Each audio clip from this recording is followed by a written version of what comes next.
Hello friends, welcome back to my channel. আজকে আমি শাড়িতে ফলস পাড় সেলাই করে দেখাবো। তো চলুন ভিডিওটি শুরু করা যাক। এখানে আমি শাড়ির সঙ্গে ম্যাচিং করে একটা ফলস পাড় নিয়ে নিয়েছি, এরপর সেটিকে সেলাই করে দেখাবো। তো এখানে আমার শাড়ির মুখটা আগে থেকেই সেলাই করা আছে এবং শাড়িটা আমি উল্টো সাইডের দিকে নিয়ে নিয়েছি, যেটা হচ্ছে পায়ের দিকের যে অংশটা হবে সেই অংশটাতে আমি ফলস পাড় সেলাই করব।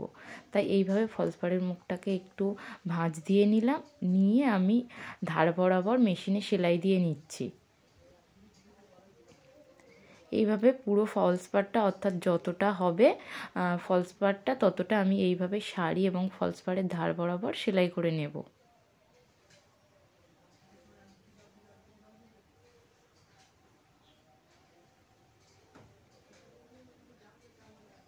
আপনারা চাইলে এই দুটো পাড়কে হাতে সেলাই করতে পারেন, কিন্তু আমি এখানে পুরো পাড়টাকে মেশিনে সেলাই করে দিচ্ছি।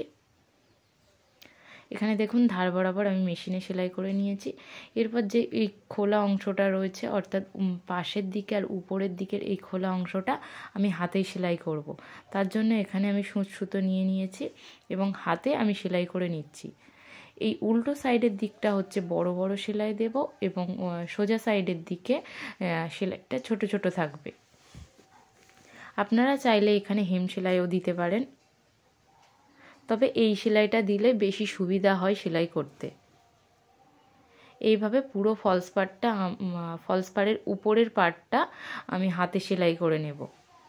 আপনারা যদি চান তাহলে কোনো টাকা খরচ না করেই বাড়িতে বসে আপনাদের শাড়িতে ফলস পাড় সেলাই করে নিতে পারেন। আপনারা এই মেশিনের সেলাইয়ের এই অংশটাতে হাতে সেলাই করবেন, তাহলেই আপনাদের আর কোনো টাকা খরচ করতে হবে না, আর আপনারা নিজেদের শাড়িতে নিজেরাই ফলস পাড় সেলাই করে নিতে পারবেন।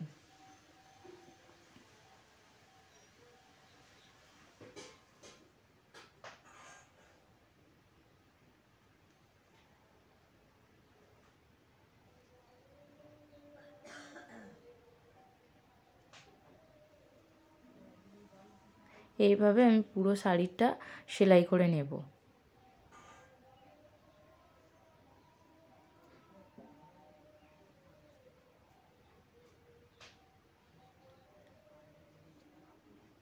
ভিডিওটি ভালো লাগলে like, comment, share and subscribe my channel. Thank you for watching.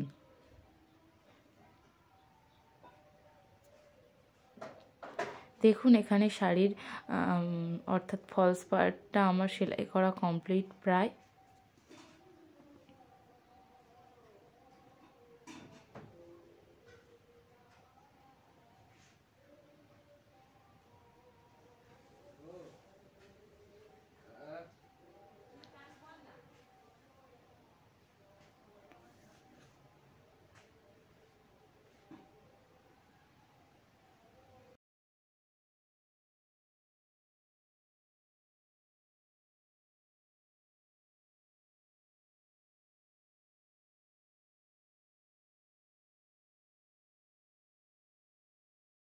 ভিডিওটি কেমন লাগলো অবশ্যই কমেন্টে জানাবেন।